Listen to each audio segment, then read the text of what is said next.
ভেজা পাখি, কষ্টের মধ্যেও আশা জাগানো গল্প। Life changing emotional story, Bangla motivation. গল্প ভেজা পাখি উই। বৃষ্টি ঝরছে টুপটাপ। আকাশ কালো। মাটির পথ কাদা। একটা ছোট পাখি ভিজে গাছের ডালে বসে আছে। ডানাগুলো ভারী হয়ে গেছে। উড়তে পারছে না। ঝড়ের হাওয়ায় সে বারবার পড়ে যাচ্ছে। আবার উঠে বসছে। পাশের বড় পাখিরা উড়ে চলে গেল। কেউ তাকে ডাকল না। কেউ পাশে দাঁড়াল না। ছোট পাখিটা মনে মনে বলল, হয়তো আমি উড়ার জন্য জন্মাইনি গিয়ে। ঠিক তখনই বিদ্যুৎ চমকাল। সে ভয় পেল, কিন্তু চোখ বন্ধ করে একটা কথা মনে পড়ল। মা পাখি একদিন বলেছিল, ঝড় না এলে ডানা শক্ত হয় না গি। সে ধীরে ধীরে ডানা ঝাঁকাল। পানি ঝরল। আবার ঝাঁকাল। আবার চেষ্টা করল। প্রথমবার উঠল। পরে গেল।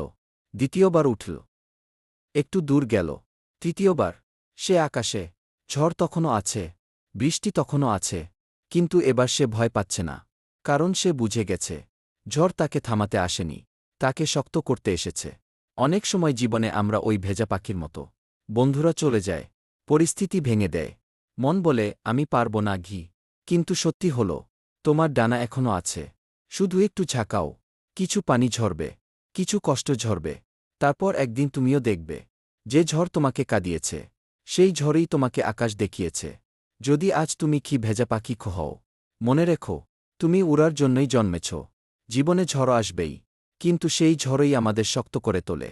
ভেজা পাখি কি একটি আবেগঘন কিন্তু আশাবাদী গল্প, যা শেখায় হার মানলে নয়, চেষ্টা করলে আকাশ পাওয়া যায়। ভিডিও ভালো লাগলে লাইক, শেয়ার ও সাবস্ক্রাইবই করতে ভুলবেন না।